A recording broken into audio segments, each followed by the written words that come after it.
Hey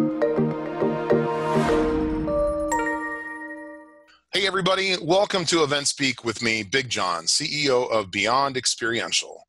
We're an interview show that lives on the EventSpeak network. And in case you're just tuning in for the first time, first and foremost, thanks for stopping by. And if you're a return viewer, we greatly appreciate you. And you know that we're an interview show. We're an interview show that talks to folks that are in the event business and many different facets and all parts of the event system that we call home and that we love so much. And, you know, we've had a vast variety, we'll say, of different guests that come from just about every nook and cranny of that event ecosystem. And we also now are starting to look into the future, the crystal ball of what this little show will become.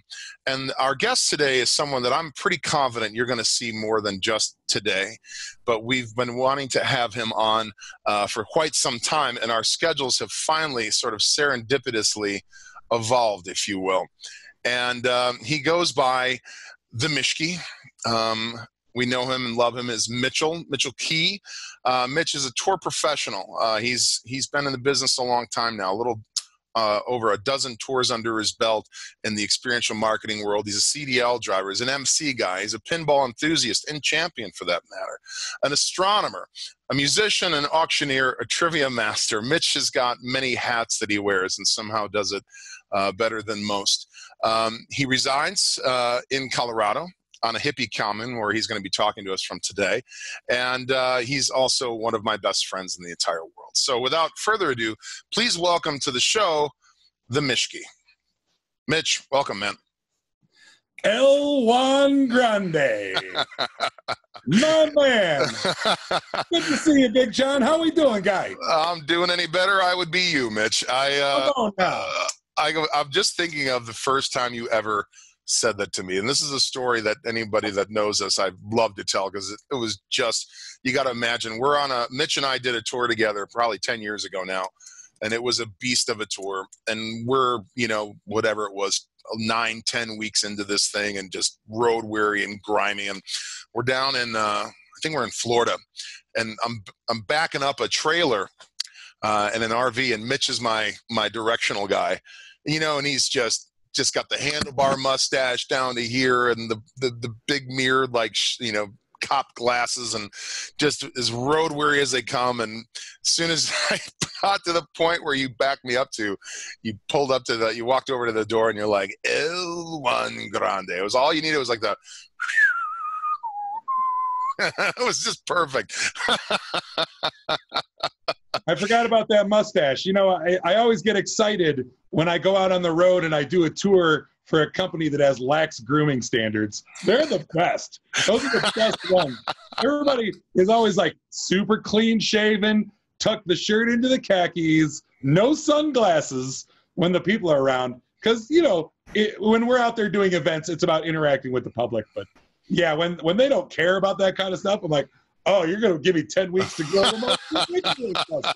You're like, well, then you're going to get what you get. So, Mitch, it's great to see you, man. And now, where in Colorado exactly are you right now? You know, I spent 20 years living in Telluride, which is an amazing town. I love it so much up there. I moved with a couple of friends to, like you said, a hippie commune. It's a farm in the fruit basket of Colorado. I live in a town called Paonia. Now, Paonia is halfway between Telluride and Aspen, and then Grand Junction is the third, you know, point of the triangle that Paonia sits in the middle of. It is a hot, wet river valley of the North Fork of the Gunnison River, so everything's a fruit tree. And we're doing this mid-May. In about 2 weeks, everything outside is going to start pooping fruit. Every tree just starts throwing fruit at you. I get so sick of cherry pies in about 3 weeks. I'm going to, no more. But then the nectarines come out. Then the peaches are happening. And then it's plums everywhere. Then everything has an apple on it. It's a constant turnover of crazy fruits here. Pretty fruity, huh? Pretty fruity, huh? It's literally fruity. It sure is. So how many folks live on the commune, if I may?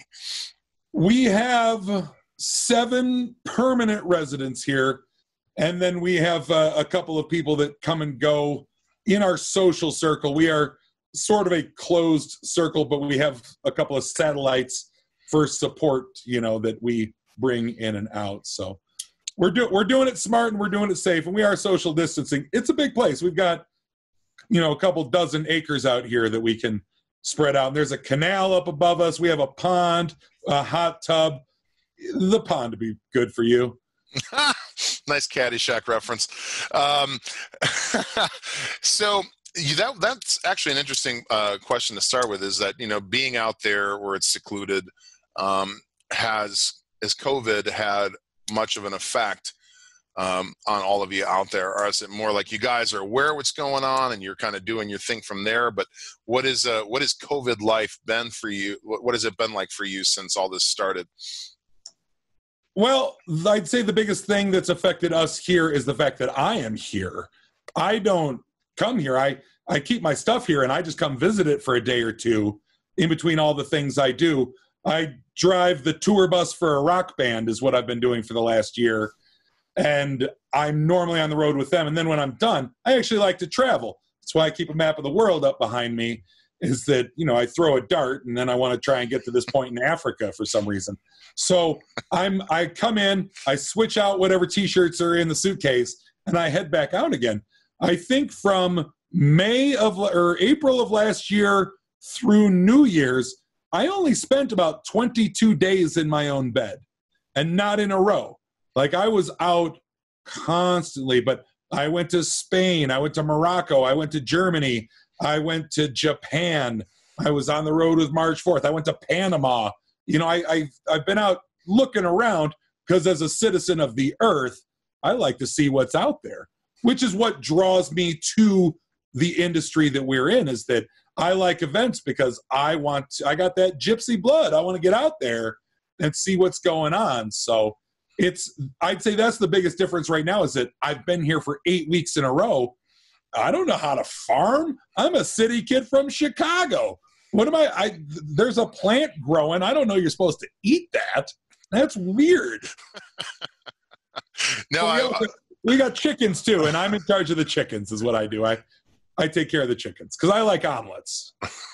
So you take care of chickens. All right. So they got to add that to your long list. The band he's referring to, folks, March 4th, if you aren't familiar with them, I've been in and out of the music industry for the better part of 20 years, and it's really quite an experience to have when you see this band. Mitch, how would you describe March? They're like a marching band meets rock funk band circus kind of a thing. Yeah, that's about it, except they don't march anymore. You've really got to pay them a lot of money to go anywhere. There's 15 of them on that stage, and they kind of stay put. They're a non-marching marching band, but I describe them as Burning Man, the marching band. That's what they are. They're a steampunk circus, They bring their own circus performers with them when they perform. They've got acrobats and stilt walkers and dancers and jugglers, and we've had all kinds of peripheral entertainment just because they bring an entire show with. And we do pack it onto a single tour bus, which is with no trailer, which is even crazy. I can't believe that. I've seen this, folks. I've seen this. Like, we're talking like 19 people traveling with crew and Mitch included. And it's really, and from my understanding, essentially they're independent, right? I know you guys work with an agent, but for the most part, the band is self-supported, right? Yeah, they're all out there on their own. And they've been doing it for 17 years. Wow. That's out of Portland, Oregon, which, is a good support system. And normally they would have the Oregon Country Fair that happens every July. Not going to happen this year. That's been canceled as well. And, that's been my main gig, which is, sort of the way I like to work, because I'll go to work for 3 weeks and then I'll take a month and a half off. That's just the lifestyle that I've built up, because I want to be available when a tour comes along. I like to say yes to things, and I want to get out there. So it's been great. But, when's the next time that we're going to put on a concert? When's the next time we're going to get out there that a crowd. Now I've seen the drive-in theaters where the DJs are gonna like set up on a stage and you have people pull up in their cars and kind of listen. And that's about the level that live music is going to get. Because beyond that, people want interaction with other people in a crowd.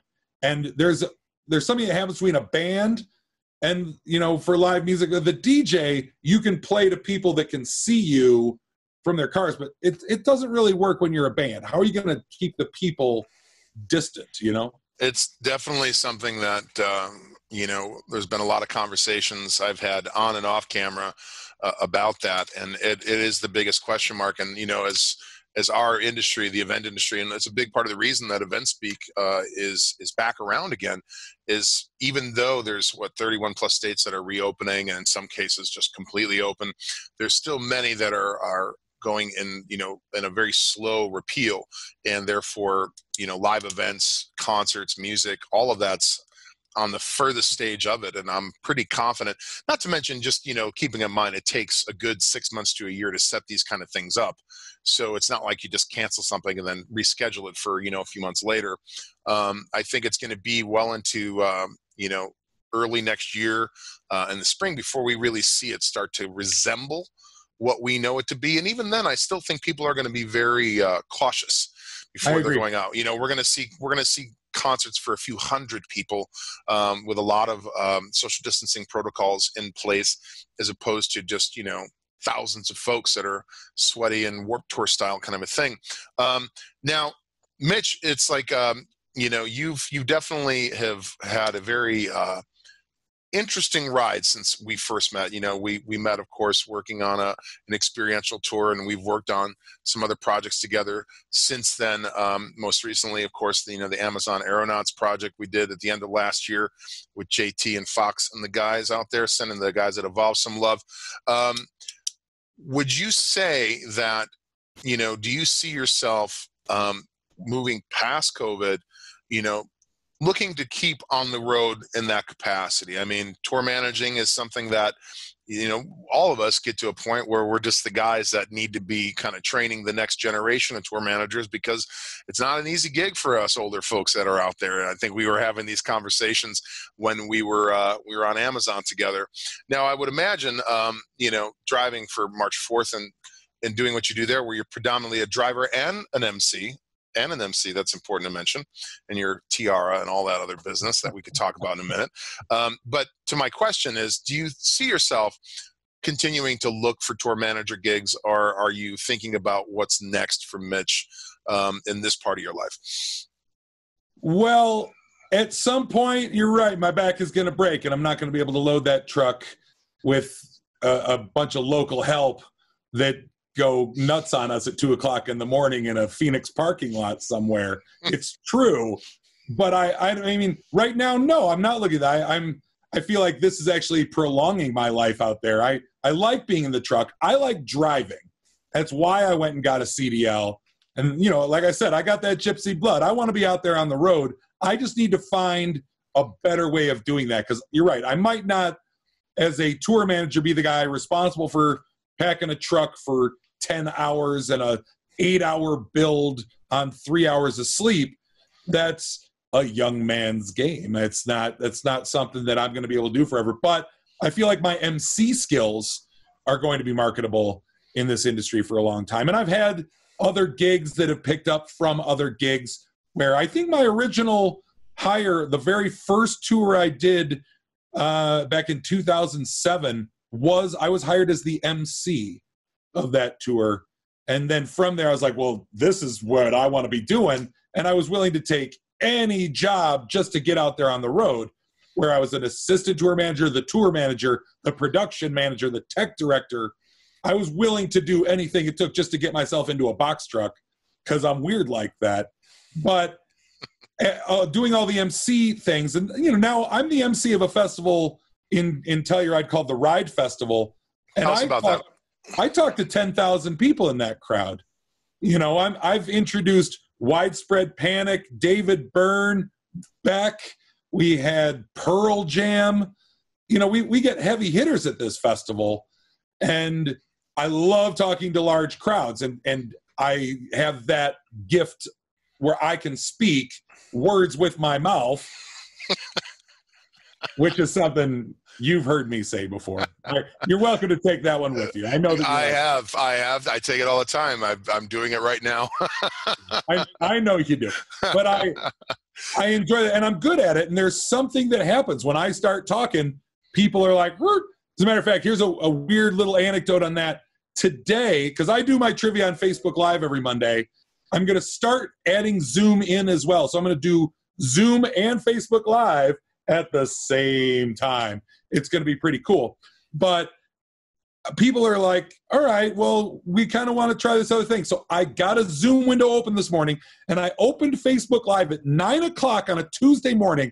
I've got no business doing anything. And I just wanted to see if I could have both cameras and microphones operating at the same time, or if Zoom is like, oh, you like Facebook, or if Facebook's like, oh, you want to be on Zoom. You know, if they're going to like fight about it. And I opened up a Facebook Live video, and I had 9 people being like, what's he doing? He's doing stuff. Hey, what you doing over there? What you got going on? So people are, and I'm like, no, don't look at me.